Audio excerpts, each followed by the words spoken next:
Happy New Year! All right, we are back after a 2-year hiatus. This is Cavalier Convos. This is 2 years? Yeah, 2 years. Yes, sir. It don't matter the hiatus. We still been tight the whole time. Yeah, the hiatus. A lot has changed in my life, but this is Cavalier Convos. We are back. We got your boy John here. We got my boy Dwayne to my right and my boy Reggie to my left, and we got Lamarck and Anika in the back hanging out. Shout out. Shout out. Shout out to them. And, it's a blessing to be here. It is 2026. Wow. January the 2nd. And it is about 7:30. The last time I was in front of this microphone, I did not have a child. That's a fact. That is true. Yeah. That is true. It's crazy, right? So I now have a child. He's 2 years old, and I'm blessed. And life is good. How y'all doing, fellas? How y'all doing, man? I tell you, it's been 2 years now because he can keep up with that. Yeah. Me? Well, he said he talking about having a child. He got a little OG. That's what he really got. He got a little OG. He gonna be real tall too. He gonna be like his daddy, about 6'12". I knew it coming. Oh man, no, I'm good, man. I'm good. You know, the holidays were good to us. It was a busy time, the back end of 2025. But you know what? We blessed and we here. I'm happy, man. It's life is good. Yeah, I'm with you on that. I'm blessed. I'm happy I'm here. It's been some ups and downs. Of course, you know, life happens. You know, it's been some up and downs, but hey, we here. You know, hey, I'm blessed. Well, smooth, man. Well, this first episode back, I was thinking, like, you know, because I kind of procrastinated holding this joint off and starting this back up, but I guess the time is right. I think this time in my life specifically, like,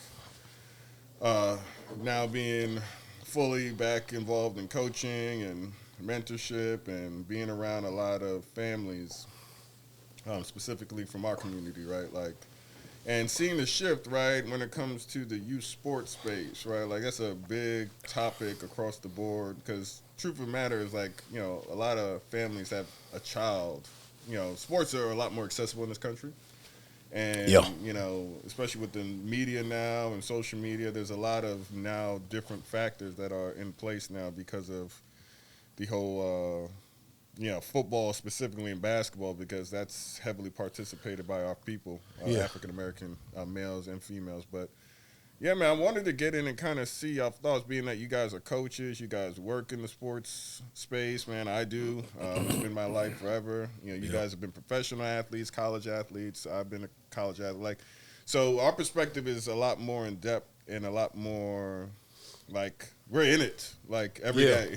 So it's a lot different hearing it from people who are in it versus, you know, everything else that's going on. So, like, what are y'all seeing out here, man? Like, what do y'all see as far as, like, currently, what's the difference now when it comes to a lot of these young players? They making money? Well, but yes, I agree. But I think I'm actually going to go backwards a little bit, and because I think this is an important piece from a foundational standpoint. We have seen what I would call a proliferation, right, of because the money is so big in athletics, particularly at the college level and professionally. Well, now they're getting into high school or NIL at the high school level. But what I've noticed more than anything is the proliferation of parents spending large amounts of money. Yeah.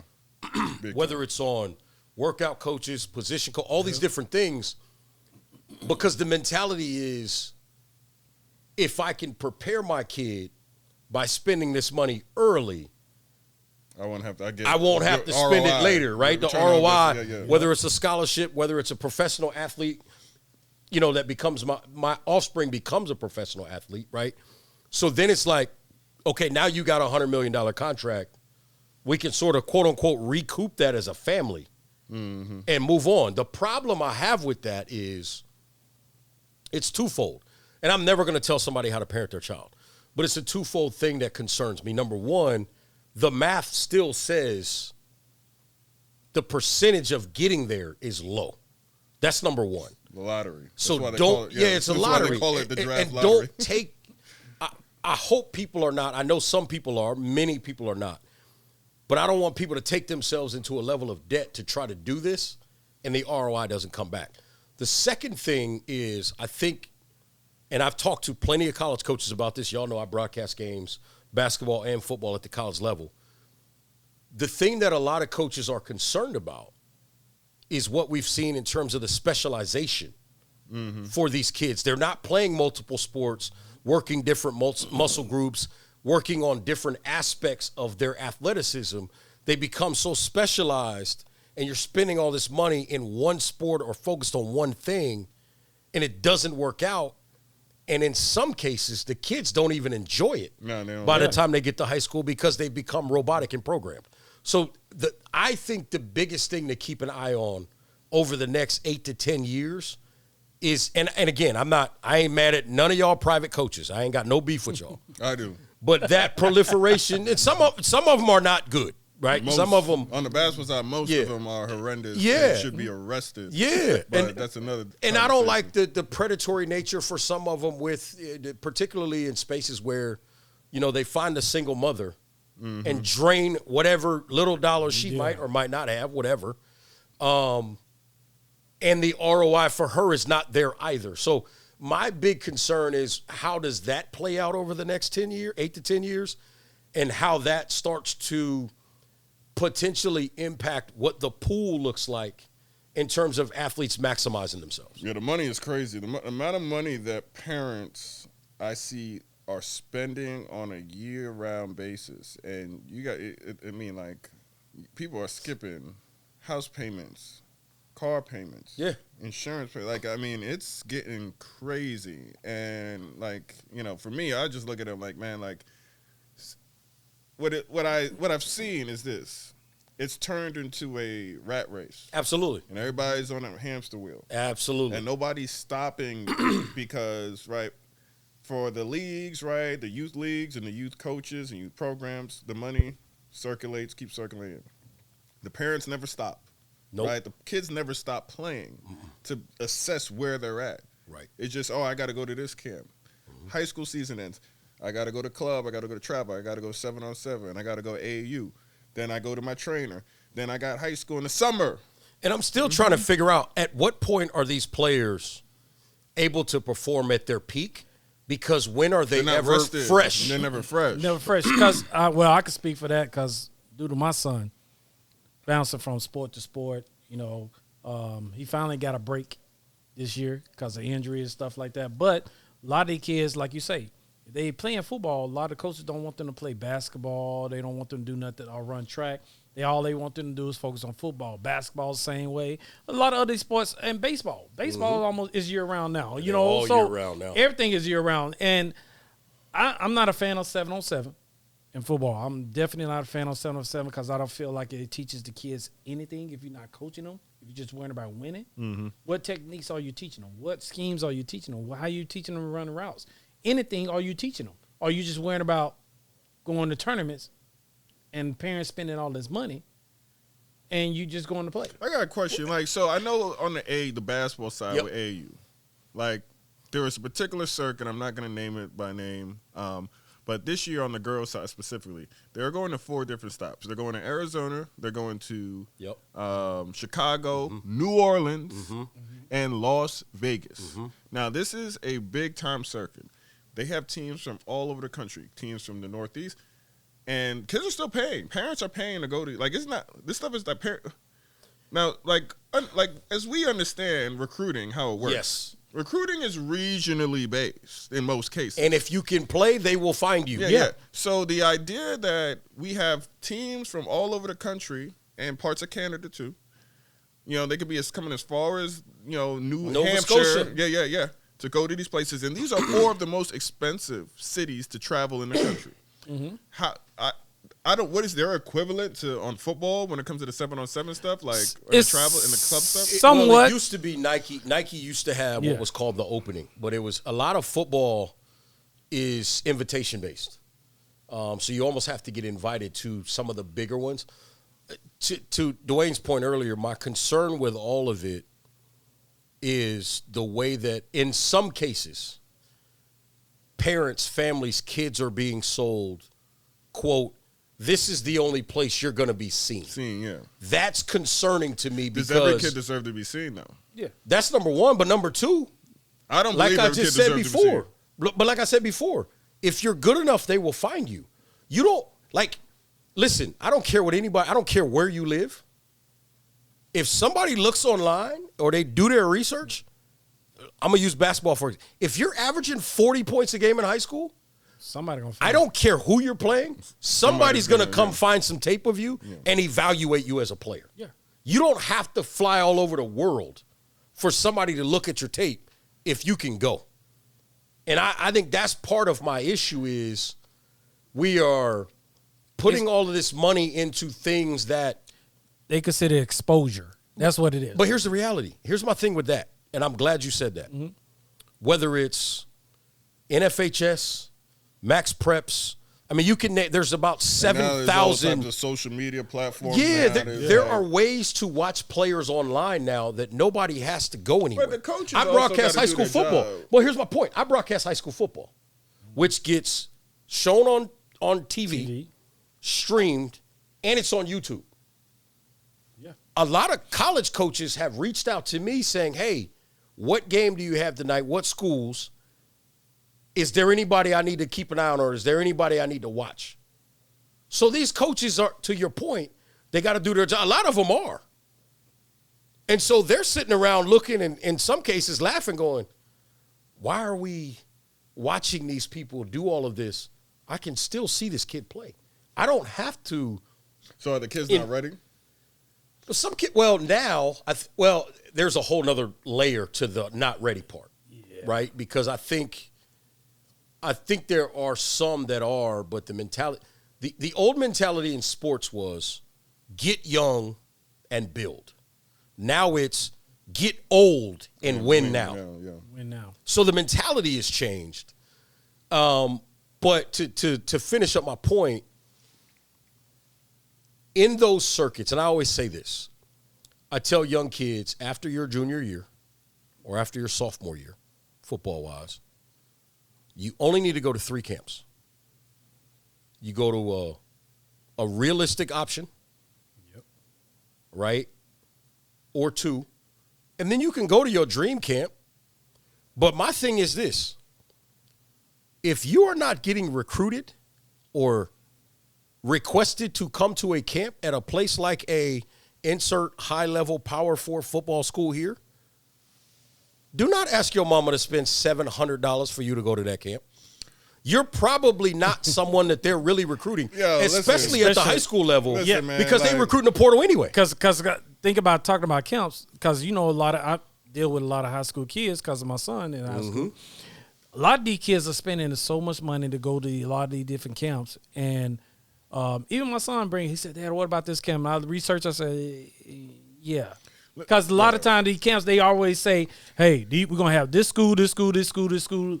All these schools gonna be there. And kind of find out there might be 1 or 2 schools. Man, listen. There. The amount of camps that I see out here, man, and it's crazy because, you know what I do for a living, right? Absolutely. Part of what I do for a living, right? Because, I deal with the recruiting stuff, right? And then I also, run a youth league. I also coach high school and AAU ball and do training. So I'm around this stuff nonstop.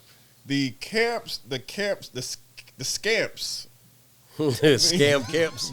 I broke that down for you real quick. Scam camps. Where, this is our, 2027 elite showcase for June, whatever, man. You know this stuff that these people be pulling, man. Making money. And the thing is, they're gonna charge you $80 for 3 hours. There's 100 kids in the building. Not one college coach in sight in the building. Right, and kids are paying this stuff. I'm glad you said. No. And I don't mean to cut you off. Parents are paying. But I don't mean to cut either one of you off. But I want to make a point on that. Parents, do yourself a favor. Research. Understand the recruiting calendar. Understand the evaluation periods. Do not pay for, to that point, do not pay for a camp or a showcase when you're in a dead period. Nobody can show up and watch your kid. The thing is, they don't know when the dead periods are. That's why I said the parents got to do their research. They go in there to get a couple pictures, a couple videos, a couple people tweeting a couple nice things about them. And then you go home, and then you look around. You spent your whole entire Saturday afternoon when you could have been enjoying your time with your family. You spend a Saturday afternoon coming back with nothing. And, like, a lot of this time that folk are spending between the AAU stuff, the travel ball stuff, things like that, and exhausting themselves, right? Like these kids are exhausted. I see them. Like, fried. Yeah. 4 or 5 games in a day. What are we doing? By the time you get done Friday through Sunday, traveling and doing all that, you get back to school, Monday, whatever, you're too tired to work on your game. Say if you had a bad weekend and you played bad as a player, right, and y'all players. The first thing after a game that I didn't play well, I want to do is go to the gym. I got to work. Correct? But if I'm exhausted from playing and traveling and hopping on planes and going just here and there, relax. You're not going to get anything out of it. No, and then you got to do the same thing the next week. So I have told parents this. Do not play AAU ball. Your kid is not ready to get recruited. Straight up. Summers, springs used to be focused on getting better and improving. That is no longer the case. High school season, well, let's look at it like this, bro. Yeah, let's talk about it. Let's talk about August out here in North Carolina, right? September. They go to fall ball for basketball. September through October. Yep. November, season starts. November through February, March, you're talking about playoffs. Then from March to June, you have AAU. June to July, back to high school. July to August, AAU. And then you keep going and going, and the cycle never stops. And it keeps going over and over again. Well, that's the same thing. Like you say, basketball, the same thing with football. You know, right now, you got some of them summer workouts, winter workouts. We call winter workouts. Yep. But then when you go to springtime, they got all these 7-on-7s. 7-on-7s, yep. Going all the way through the summertime. Then when the first part of July, or I would say June, that's when they start their summer workouts. Again, because school is out, they start summer work. Then they got a break period. They got a block period. Then they finish their summer workouts going into the season. So, and it's I feel like they making it year round because everybody wants to win. I understand. Everybody wants to win. Everybody wants to make money. That too. Let's be honest. That too. This is all money. It's not about helping the kids. They are winning. They winning, making money. That's how you make money. You think about it, they still winning in their own way. They just not winning games, right? But they winning because they making money. Yeah, they making money off of parents that's paying all this money. Like some of the camps I seen, come across, I see a lot of these showcases for high schoolers and everything. Like in December, I'm like, we're not going to that. Ain't nobody gonna be able to see you in December. He's still in college ball. Also, you're in 7th grade.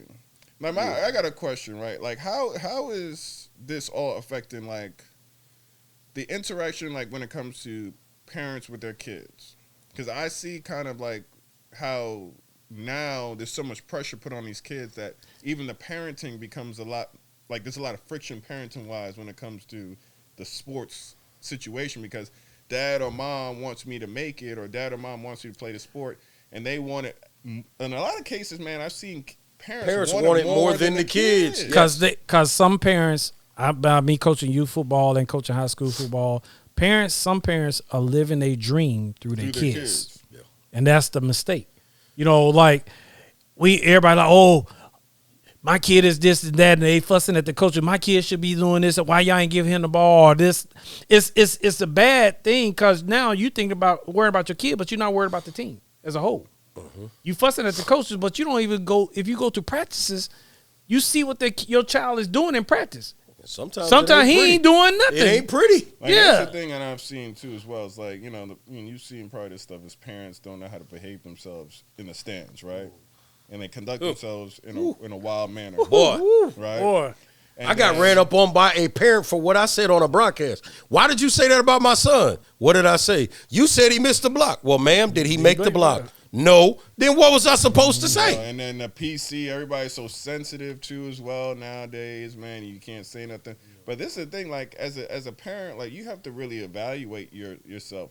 If you are creating a commotion at games on a consistent basis, And then, right, your child has to perform under those conditions, and you're embarrassed. Just what you're doing. You're not advocating for your child. You're embarrassing your child, just so you know, right? Can you elaborate on what you mean by I want to say showing out, pretty much? Because a lot of people think that if I start yelling at the ref or arguing or starting to fight, that's it. But it's all right. deeper. So for you, it is for deeper y'all, than that. It's deeper than that. For y'all parents, right? God bless you, but like y'all need help, huh?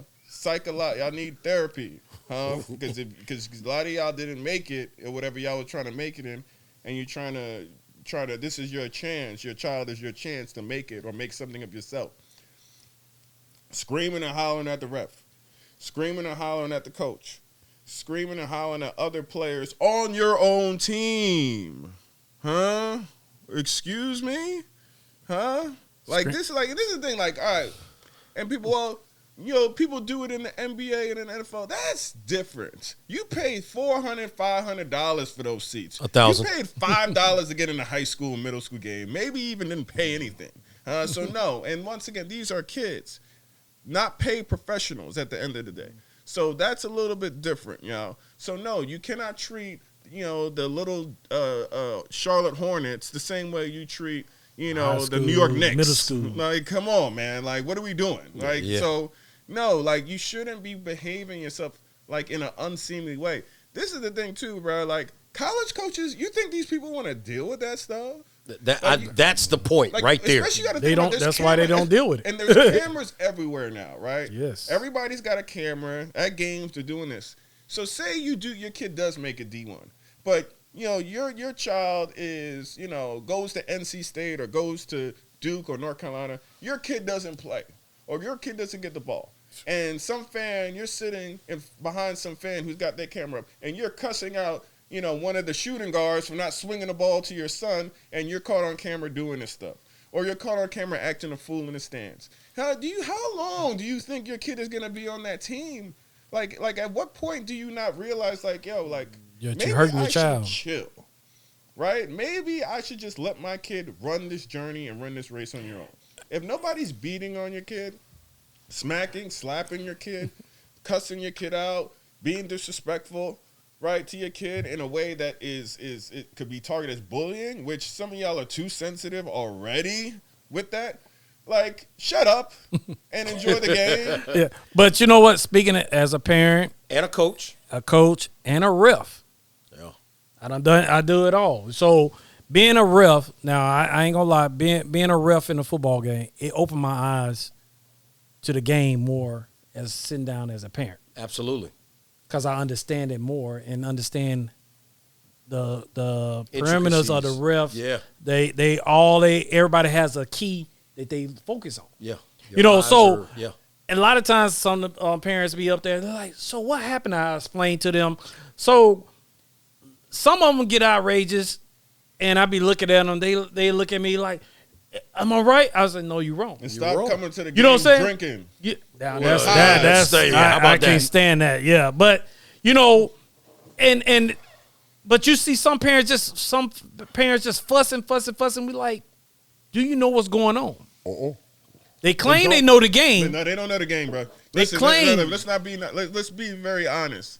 Like, y'all did not play and compete at any athletics in middle school, high school, at a competitive. Let's not even get into college, because playing, as most people don't play college football and basketball. The most average high school. So you didn't compete at a high level, parent, at all.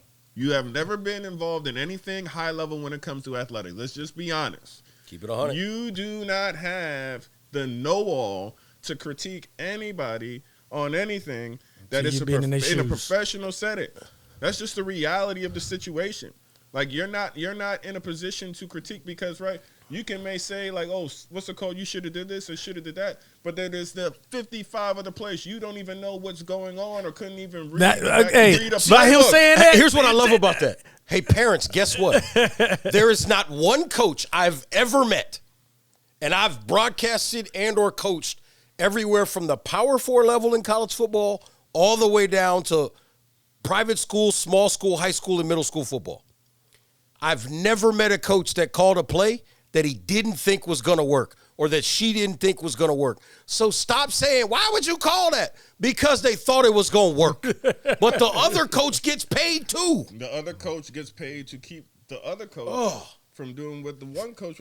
Like, people are got to, like, you have to be honest, right? Like, youth sports in America is in a sick place. It's not in a bad place. It's in a sick place. The lack of people just understanding, like, just, all right, what a kid needs to be developed properly.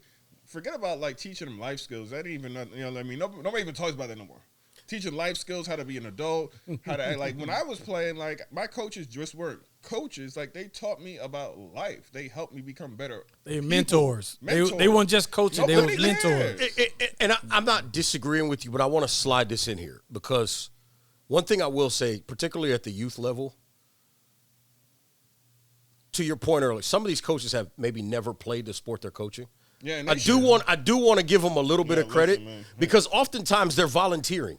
Because otherwise there wouldn't be programs in some of these environments. So I don't want to completely – I understand what you're saying, and I'm not trying to diminish it, but I don't want to completely light them up because in a certain way our youth sports, the opportunities might be less if some of these volunteers that, quite frankly, don't really know it that well, if they aren't willing to even try – the opportunities would be less. So I don't want to light them up too much. I would say that 10 years ago, maybe 10, 15 years ago, I would say yes. Nowadays, a lot of these dudes and a lot of these folk that's out here trying to coach, they out here clout chasing. I'm not going to argue that. I'm not no argument. No argument with that. Kids, let alone a basketball court or a football field, man. I wouldn't trust them people to walk my dog down the street and make sure that he poops in the same spot that he needs to every single time he goes out there. These people are criminals. Parents, stop asking coaches why my son ain't playing or my daughter ain't playing. Ask him what my child needs to do to get better. I ain't going to bash all of them, but. I'm going to bash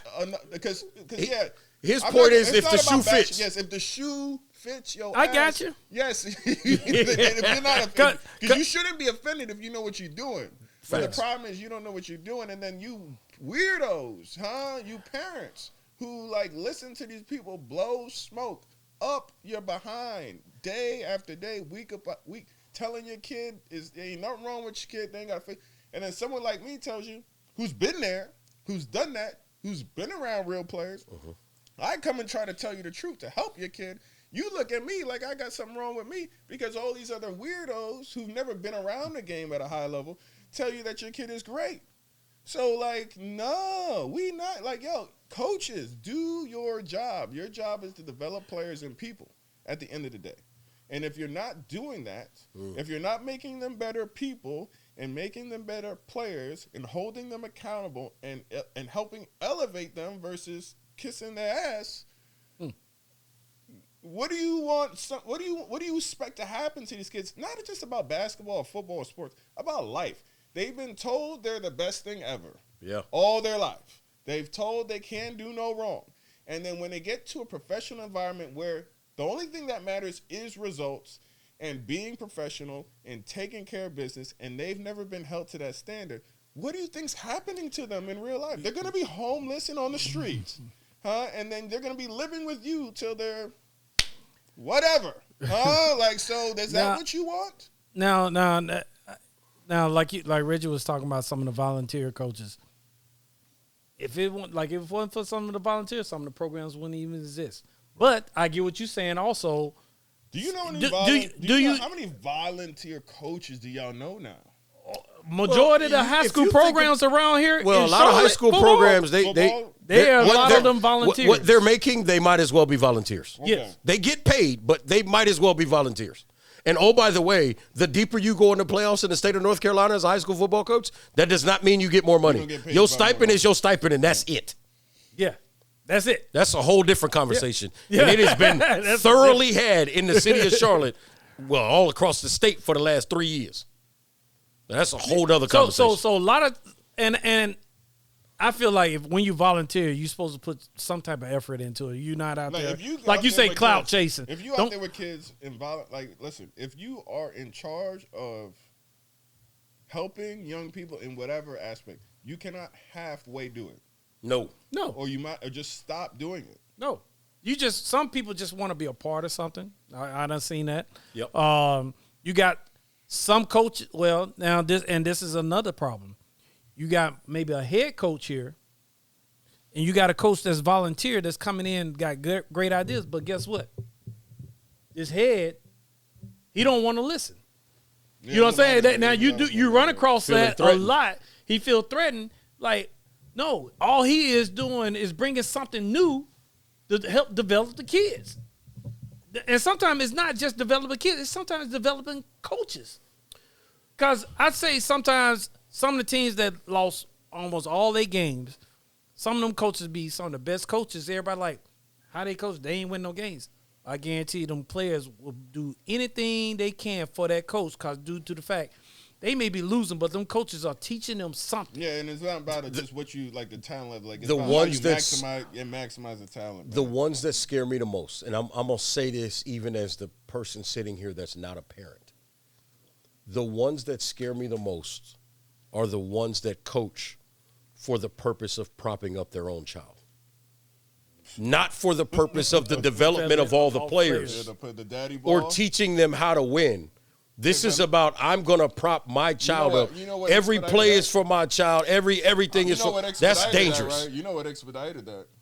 AAU culture? AAU culture. Absolutely. Because it ain't about my son. I'm going to go start my own team. You don't have to be vetted. Nope. You do not. You can be a sex offender. Listen, man, and coach AAU ball. That's scary, bro. But and the funny thing is, when you say that, I was one of the ones that coached my son. But guess what? It was games. It was a team. My son rolled the bench, and people like your son on the bench. He's not good enough. He's earned the right. Look, guess what he earned? He earned the right to sit on the bench. Even though he was playing up, but it's just the point. He got in on special teams, but he just could not get in on certain things because due to the fact. We had athletes that were better than him. So if I'm not gonna just throw my son. He just gotta earn it. But I seen what y'all talking about. Parents give my son the ball, trying to get him the ball. Do this. My son. Your son is not as good as you think he did. That part. Videos, like you gotta think about like all the videos that's out there of parents like losing their mind on the sideline, going up to coaches mid game, like. Fighting the refs, bro. Like, listen, when I bro. Listen, hey, go ahead. When people say I gave my life for the game, we did not mean literally. Like we didn't mean we were gonna get shot out here by parents who didn't want to, whose kids weren't playing, or referees getting jumped by little kids. Like that's not what we mean. I gave my life. Or I sacrifice for the game. That's not the level of sacrifice we talking about. No. Just so y'all know. This the funny thing is, I always tell you could tell coaches don't know the game a lot of times in youth league. We was calling the game. I was calling the game. We had a 30-yard penalty, right? And everybody like, we ain't never seen a 30-yard penalty. You got a penalty, 15-yard penalty face mask, doing the action of the play. And then you got a post play. Dead ball. That part. Foul. Math. That was 15 yards. So we marked off 15 for the face mask, then marked out for the personal foul. Absolutely. After the ball. 15 more. Coach is like, that don't make sense. I like, do you know the game? First of all, if a coach is questioning that, do you know the game? That coach needs their coaching license revoked, even if they don't have one. Hey man, yeah, I say this stuff. People think I'm crazy. They think I'm freaking out my mind, and I'm just being mean. Like I'm mean. Like I'm not mean. Y'all just dumb. So right, like what do y'all think about this here though? Right, like so let's get into this whole NIL business. Oh boy, this pay for play. And, name, image, and likeness, where I see a lot of names getting paid, but nobody's getting paid off their image and likeness. They're just getting flat out paid. Since you're talking about the NIL deal, I know one thing about the NIL deal that I don't like about it really, is you got major programs that can afford to pay a lot of money for a lot of is NIL when you got the small colleges that can't. So they're not operating on the same playing field. It's not the same playing field. So a lot of times, but it's a different. But they're playing. It's they're wearing the same uniforms, but they're not playing the same game. Yeah, Ohio State is not playing the same game that Toledo is, or Toledo, or Bowling Green, or places True. like that. And you can't. And I don't. Man, is this stuff even sustainable? Well, I'm glad you said that. That's the question, right? Because I look at some of these programs and I listen to, I'll say it this way. The report was Ohio State's national championship team last season, not this season that's ending right now, but the 2024 season. The report was that was a $20 million roster. Okay, great. They won a national championship. Some of the numbers I'm seeing of the teams involved in 2025 exceed that and did not win national championships. So my question becomes, how big should that payroll be to where you actually, because remember, for much of this, they're asking donors for money because now it's pay for play. It's not straight NIL. So the conversation for me becomes when or what is the number that is too high in terms of not winning, right? Because if all of a sudden you have a $50 million roster and you don't make the playoffs, because that's where it's going. Every year there's no salary cap, so the number just keeps going up. Yeah. And there are players, there are kids, there are basketball and football players that are changing schools, baseball players that are changing based only on the amount of money they can get. And it's like, and listen, I'm not begrudging them of getting a paper. That's not what I'm saying. But they're doing all this bouncing, and there's no success with it. How much money really are folk making? This is the thing, like, because you have no clue. Like, I know how much money LeBron James makes. I know how much money. I can look it up. I can. You could tell us. You could tell. Not to cut you off. You could tell us how much money LeBron James makes before he signs the contract. Because everything is built. Yes, exactly. Right? It's built. It's structured. Like, you know how much money they're eligible for. Absolutely. Based on, and somebody, and they were talking about, all right, well, it's collective bargaining. I don't know how you can collective bargain in two sports. Because it's really only two sports you're only dealing with. You're talking about men's basketball, men's football. Right? You're not talking about baseball. Baseball doesn't have this problem. These are not revenue-driving sports. Soccer, golf, so how do you collectively bargain two sports? I love that question because I think the biggest problem with collective bargaining in the space that we're in right now, the reason we don't have it, I'm going to just call a spade a spade. The Power 4 schools of the world are not going to allow themselves to fall under the same exact rules that your Group of 5, MAC, Sunbelt types, they do not want the same exact rules. Because you know what's going to happen when they do that? You have more chance to lose to those teams. You have more chance to lose players to those teams because if everything is equal, right, which is why we still have the P4 and the A5 and all these damn acronyms that are just wild. But the reason for it is they're going to keep that division. You got to separate. Because everybody, you could talk to all kinds of analysts, and I'm not talking about X and O analysts. I'm talking about money analysts. Media, everybody, there's a ton of people that have done the math and done the research. If college athletics collectively goes to the market for their media rights and negotiates across the board, the reason why it's been proven that more money will come for everybody. But the Power 4 schools are not going to allow the same amount of money that they get to be the same as some small schools. There's no way they're going to allow it. And that's the biggest part of the problem. I've said this before, and I'll say this till I'm blue in the face. Right, wrong, or indifferent. The scariest part of where we're at in college athletics right now, which trickles down, I don't care what anybody says. The kids, and I mean this respectfully, the kids know what the hell they want. The adults don't. And that's why you have the schism. That's why you have the division. That's why you have the issue that you have. The kids know, I just want to make my money. Yeah. The adults in the room, the ADs, the presidents, the chancellors, they can't figure out what they want because they're too busy saying, your problem and my problem ain't exactly the same, so I'm not going to let you get on the level as me. Yeah. And that's why we have the problems we have. This is the two issues that I think would solve a lot of the problems. One, schools should not be allowed to pay players directly.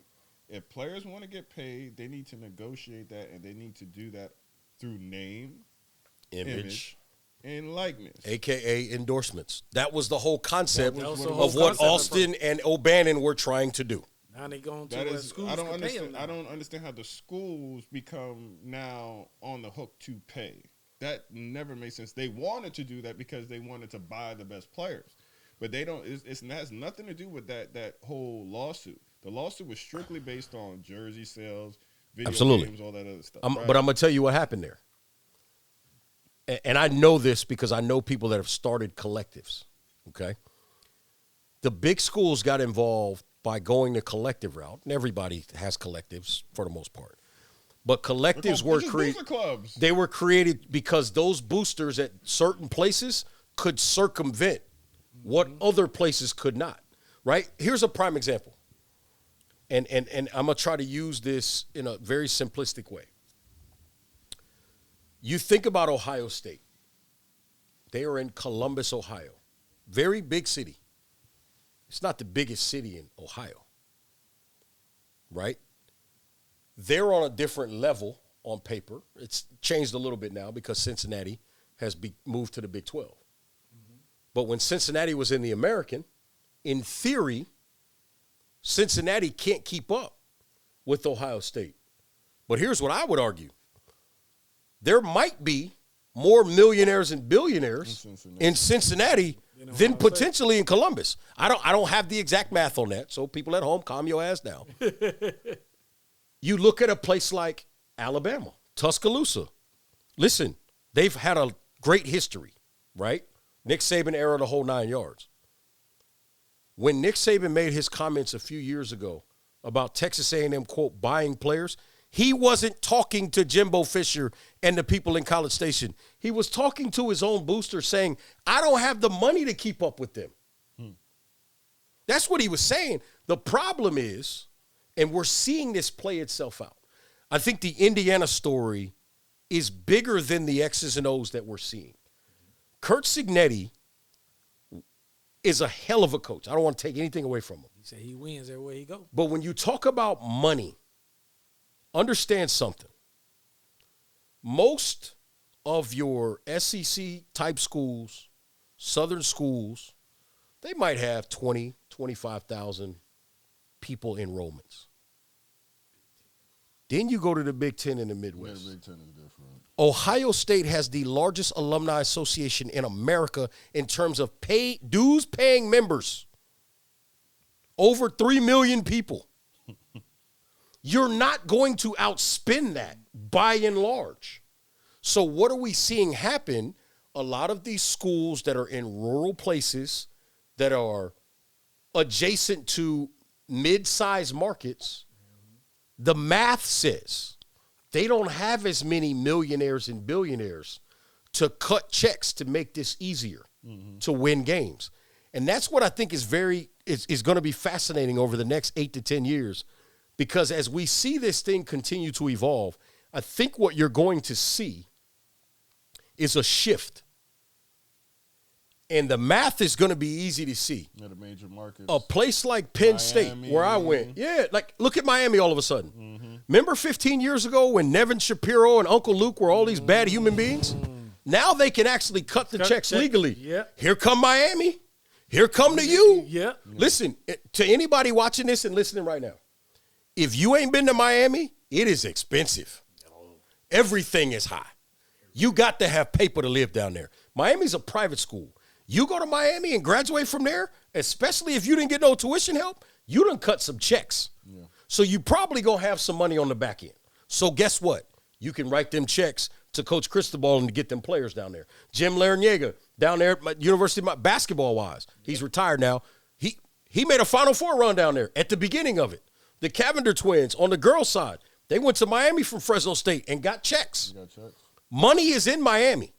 Money is in certain places, but it ain't everywhere. Yeah, so this is going to be fascinating. Think about this, and I mean this with all due respect to the people in the state of Mississippi. I'm from Memphis, so I know.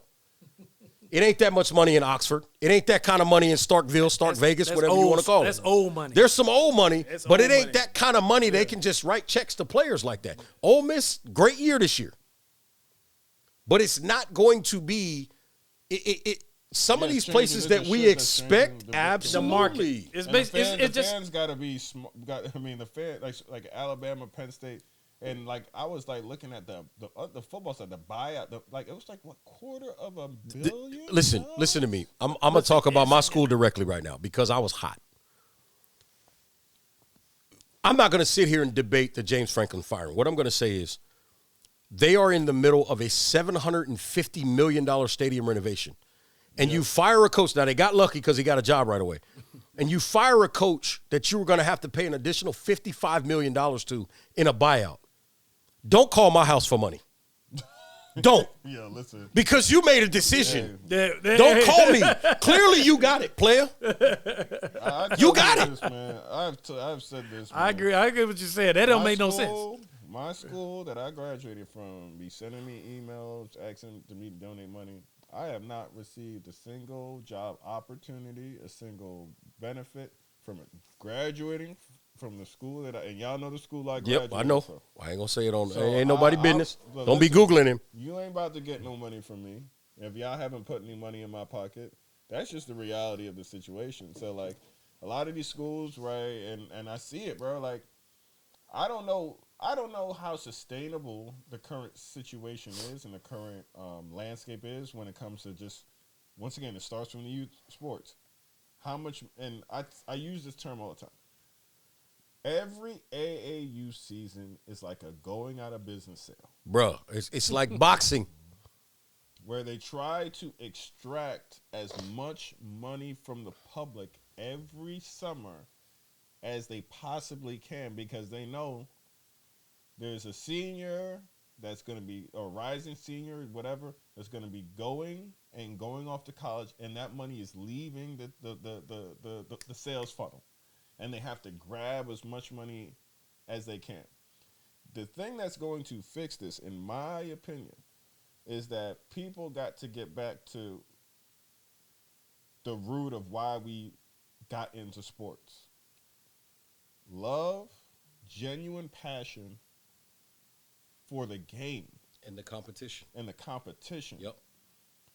Everybody is all transactional. Everything is transactional. That's why everything is transactional. No more transformation. Yeah. So there's no more transformation. So that's what's killed, or that's what's killed. It's not killing the business because people can keep spending money because they're just hungry and thirsty just to get on for the clout, whatever it is, right? But until it gets back to bringing it back to the root of why did I decide this? Like what made? I know why I started playing ball. I know who I watched and what players. Yep. I grew up watching and aspired to be. I didn't know how much money Kobe Bryant was making. Nope. I didn't know how much money Michael Jordan was making. I didn't know how much money KG was making or Kevin Garnett. I didn't know how much money those folk were making. I just knew when I saw them, it was amazing to me what they were doing. And that's the thing that needs to get back to youth sports is that how about we just love the game? I love that you said that. And I was thinking about something earlier in your comment, and I'm sorry to cut you off, Dwayne, but it's twofold. One of the things I'm very, very grateful for is the fact that I am in the media now. Because getting back to what you were saying, when I go to some of these AAU tournaments to see my, quote, nephews, I'm not finna give you $50 to watch 2 quarters at 8 minutes. I'm not doing it. Listen. So I look at them, they go, I'm like, how much? I'm like, how much? And I go, I'm media, and I walk right. I'm not doing that. Get me started on the fees, so that's first and foremost. On the door fees. It's ridiculous. Now, the other piece of that, when you talk about why they're playing, the thing that scares me, and again, I'm saying this from the perspective of being a media member, we have gotten out of pocket with the public nature of people's pockets.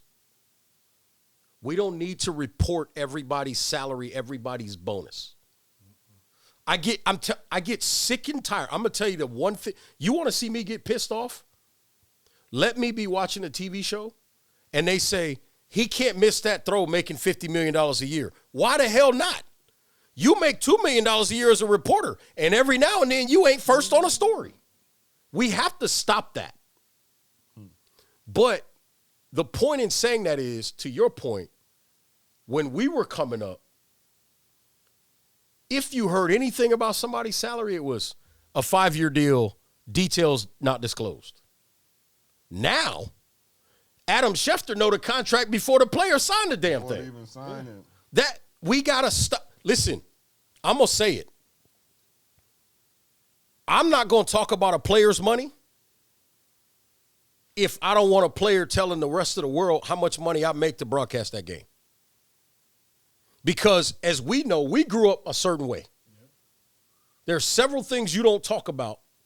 It's another man's money. You don't talk about nobody's money, they politics, or they religion. That's their business. That's stay in their house. Why do we believe in the media space that we can bypass that? But if you ask a reporter how much money they make from the athlete, if you sitting at the podium postgame and they're like, hey, you just signed a deal for $32 million a year, my natural retort would be, how much money do you make a year from insert publication here? You want to talk about my money, I'll talk about your money. See, it has never made me comfortable because I think that is an intrusion that we need to stop. And oh, by the way, it creates targets. And it creates targets.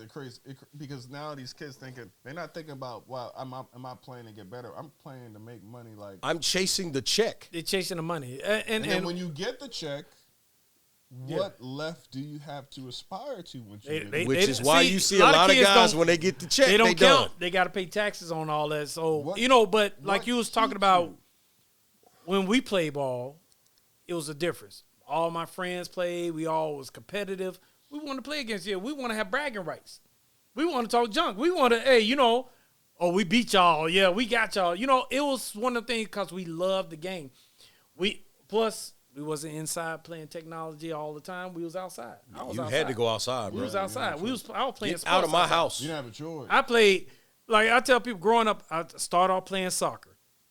Went from soccer to basketball, baseball. Then when I got old enough to play football, I was football, basketball, baseball, running track. I was playing all 4 of these sports. And my folks like, yeah, you kept us running. But I had a break in between. It wasn't like year-round at the time. When I was growing up. It wasn't like football year-round. We have fall football and you have spring practice. Spring practice most likely was after track season. Right after track season for 2 or 3 weeks, then that's it. When I got to high school, I had to cut back on sports because I couldn't play all 4 sports at the same time. I started off, I was playing football, went to basketball, went to track. I had to cut baseball off because baseball and track was at the same time. But coaches at that time understood and encouraged you to play other sports. And because like you say, working on different muscles. Basketball helps baseball. Baseball helps football. Football helps basketball. All these sports help each other. But now kids is all looking at, I want to go D1. You don't have to always go D1. Oh, I got to go get this money. I'm worried about making the money. And we talked about earlier, some of the parents are at fault because due to the fact they put so much in these kids' head, instead of being real with them like, hey, this ain't for you. I told my son, I wish my son was here. I tell you, basketball just wasn't for him. He played basketball, but he played up to a certain point. Hey, listen, a lot of folks don't need to be playing basketball. But let me tell you something. I told him, you good now. Defense, he could play defense. He good on defense. Offense, it just wasn't his. It's not his thing. Forte. So now he focused on football and runs track. He does track to help build his speed. His run technique, everything. So I tell parents, encourage athletes to participate in other sports. Mm-hmm. Don't worry about chasing these AAU dreams. I know sometimes they now if you going with your school. Well, in most cases, now if you playing AAU with your school, that's a difference because now you still got your coach coaching you, and he's developing you. Well, the truth of the matter is most of and I would say like this is like most kids, y'all, whatever y'all want to feel, but y'all not gonna make it. You're not so you need to be doing it for the spirit of enjoying the game. Yes, like I'm with you. You're not gonna make it. The Two-way about street. the NBA, like the percentages just to play college basketball and football are not in your favor. You have to be honest and be real with yourself and be like, hey man, like I'm gonna ride this thing as far as I can ride it, right? I do have something that I did want to mention, right, and talk about just real quick, man, before we get out of here, right? As far as like the eligibility situation. Oh Lord. And how crazy some of the stuff that I'm seeing is at the moment when it comes to, for example, NBA players. Oh, sorry, not NBA. It's not NBA players. They're G League players. Like, what y'all people? Are y'all smoking rocks or something, man? Like, anyway, man, right? So, professional players playing in college, I'm coming not. back. I'm not. Play college. Getting drafted. Huh? I'm just finna let you cook. 28-year-olds. Y'all don't want to hear my 29-year-olds. Huh? What is going on? You know why? You know why? At one point in time, before they started NIL, none of them would have never came back to college. Never. Now, if you went back to college to get your degree, I get it. No, that's respect. They doing it now because there's money there. You know that's the argument. but that's the argument. People say, well, you can always go back to college and get your degree. Yes, but you should not always be able to go to college. You should not be eligible to play ball. Absolutely correct. Yeah. And the only reason they're doing it now is because they're going to make money because they're not college. good enough to go professional and make money. That's why I say that's the only reason, because of the NIL deal. Since that started, that's the only reason why they trying to come back, because they cannot make it into the league. Think about it. The guy at Baylor, I'm not going to call his name out. Y'all can figure it out. Nanji. N-N-A-J-I. Nanji. I'll just call it out. Right? He was drafted. Yes, but in trades. And immediately got sent down. Listen. He's been in trades. He's been in multiple trades. Traded. But he can't get on an NBA court, so then he goes, I got drafted, but ain't nobody paying me. Let me go to college and get paid. No, he played in Barcelona. Well, yeah, no, I'm talking about G League wise. Yeah. I'm talking about in America. He doesn't get paid. He couldn't get an NBA he contract. couldn't make no money in America. No. So he went back over there. So he went over there, got a little bit. Now he coming back to play college ball because he wasn't good enough to get that NBA check, even though he was. You know what I do want to see, though? I'm not going to lie to you. I don't care what his stats are of the next however many years he plays. The most fascinating thing to me is going to be when they announce him as the first player to be drafted twice. And I'm going to look at all of them and go, that's why you're all dumb. That's what I said. This is stupid. It don't make no sense, because the thing is, that's why it's funny. The NIL messes it all up, because at one point in time, once you play pro ball, you're not eligible to play college ball no more. How you gonna get drafted twice about 5 years apart? Listen, somebody asked me, you wouldn't do the same if you thing? get drafted. I said, I could not imagine. I remember when I left college, man, and I remember like the year after I graduated, I went back, right? And it was all right, hanging around. And then I went back the next year and I was like, yep, this is whack. I'm old. Grown, man. Yeah. Get me out of here. That part. I'm not gonna, why would you? John, here's the added piece. Here's the added piece. It wasn't paying college players at the time either. But let me say this. I'm going to keep some 100 here. Let me keep some 100. It's about, sometimes I say it's about growing up too. Most of these athletes, and I use the term athlete on purpose, they get labeled as student. They don't want to be students. But you're a student. So first. you going back to be a student only because you getting paid. I don't know about y'all. You couldn't pay me to be a student. I had a 5th year to use. Bruh, I graduated. I'm not going back to class. I'm good. Class, I'm good. You've been in school since 5 years old. Bro, I'm out. And 23. I'm out. I'm not going back to school. Well, you got some football players, they playing on their 7th year in college. Still ain't graduated. There is a kid. If you don't have a master's or working on your doctorates right now, bro, there is a master's in African American studies. You should be working on your doctorates right now. If you're on your 7th year in college playing ball. There is a football player that entered his name into the portal, plays quarterback. Y'all go look it up. Believe this is season 8. No, it's seventh season. I already know who you're talking about. And it's going to be his 5th school. Ain't no way in hell he graduating. Ain't none of them credits transferring, dog. Listen, if you don't have like 5 degrees. You can't. If you go to 5 schools in 5 years, you're not going to have 1 degree, bro. You're not going to have one. This is about to be his 7th year playing college ball. By the way, he ain't been good nowhere. 5th college. And this is the thing, too. If you're not working on your doctorate's degree by now. But you can't. This is the thing to think about, too, as well. Think about this. You can do your master's. No. I know what you're saying. You can be a grad student. No, but here's what I mean. What you saying, Lamar? No, I'm saying they leaving like. You leave credits on. I'm gonna give you a prime Because example. all the credits don't transfer. Yeah, Every all credit the is credits. Some schools. So I know of a scenario. The college coach told me this scenario. He's sitting in his office with the player, the parents who are not married, the manager, and the agent. Why you mention that part? Because, there's a reason for this. I got you. Because one of the parents is saying,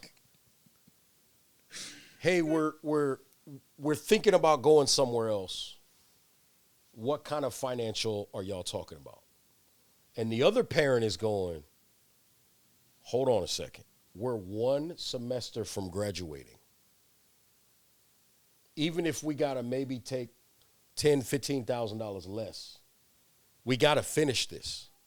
And the other parent is going, "No, we're leaving." And the coach and the academic advisor go, "If you leave, you are leaving 40 credits on the table. 40 credits are not going to go with you." Man. And that parent is still saying, "I don't care. There's $100,000 more over there or $50,000 more over there." God, they're looking at their pockets. 40 credits? Like, think about, Some of the parents is making money off kids. But listen, That's what it is. Like, this is the thing. Like, you're not going. This is football, I'm assuming, right? Yes. You're not going to the NFL. Nope. Right? You're going to have to get a job at some point. You're not going to retire at 24 years old off of NIL money, a couple $100,000. Even if you're getting a couple $100,000 or even $1 million, you cannot live off of $1 million for 60 years. I don't know what's better, the tea in this cup or the tea he's spilling right now. Like, Carry on. Like, what are people like think? Like, what are y'all thinking I don't care about? what kind of budget you have. And then y'all know y'all spending the money, tricking the money off as First, that. No. Let me stop you on that because I want to add to what you just said. Remember what I said in that conversation. You had a manager and an agent. Yeah. Some of these agents are taking double-digit percent from these college kids, and the managers are doing the same thing. They can't even do it against. They can't even do it in NFL and NBA. Right. In this scenario, we're talking about barely 6 figures. Crazy crap like that. We're talking about barely 6 figures. Between the agent and the manager, this kid was going to lose out of the money he was going to get paid 30%. You got to pay Uncle Sam 30%. 40. So you fighting for $100,000. So you think about it. $100,000 just turned into about $40,000. You made no money. Just like that. You made no money. And guess what? Now the parent, I ain't going to say which one, but one of the parents, I told you, was in the room. They want some bills paid. Mm-hmm. Cut 10 more out of that. You down to $30,000. Where are you going? What are you going to do with $30,000? No.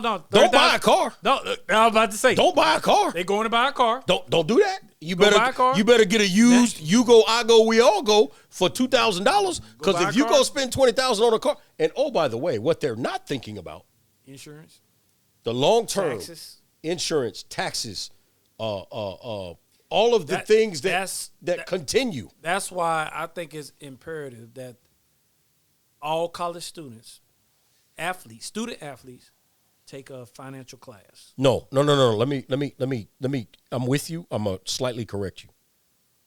Take the class. Damn it! Listen in the class. That's what I need you to do. Because the problem is, because think about it. The NBA, the NFL, all of these leagues have financial literacy things in their rookie symposiums. Yeah, they need it. We can't make you listen. It should be mandatory. You should make yourself listen. Yeah, they don't listen. Because guess what? Unfortunately, and I'm going to say this, and I'm not trying to make excuses because I'm harsh about all this. The biggest and scariest thing about all of this, whether it was you and everything you went through to get to where you went and play college ball, whether it was you everything you went to get to where you went and play college ball. Me, same thing. Even when we're that young and aspiring just to be like our idols, like you laid out, the reality is, to your point, we're not going to make it for most, just to get to the college level. Yeah. The problem is the ones that do, they realize and they have become the exception to the rule. Because the math says out of a public high school in Atlanta, and I use Atlanta because none of us are from there, let's just say there's 650 athletes at that high school. Only one plays college ball. That one is the exception to the rule in his high school.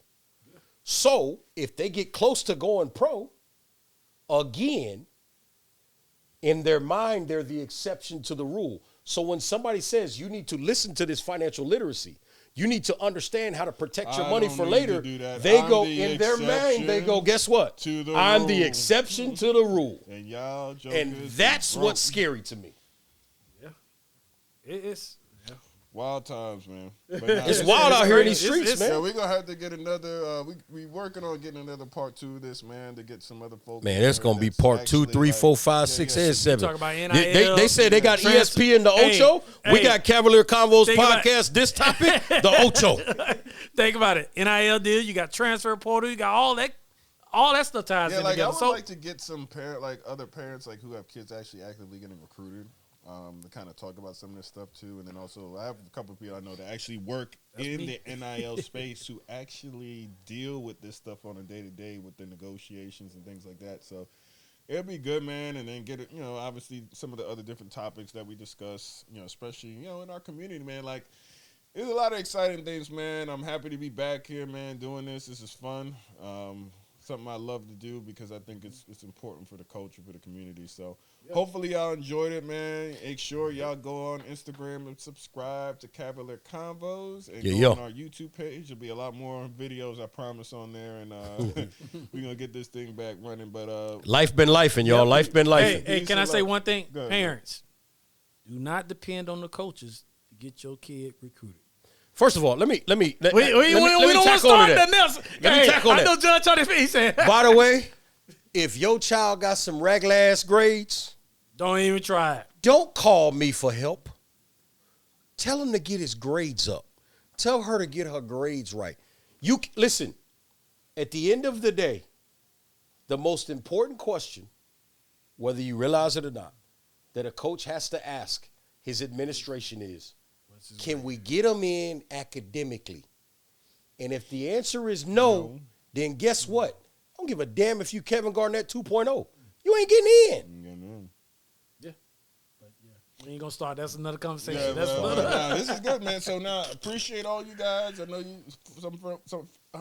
certain folks been asking me when we're going to get this thing rolling again, and we going to get it rolling, man. So we appreciate y'all, and we'll see y'all soon.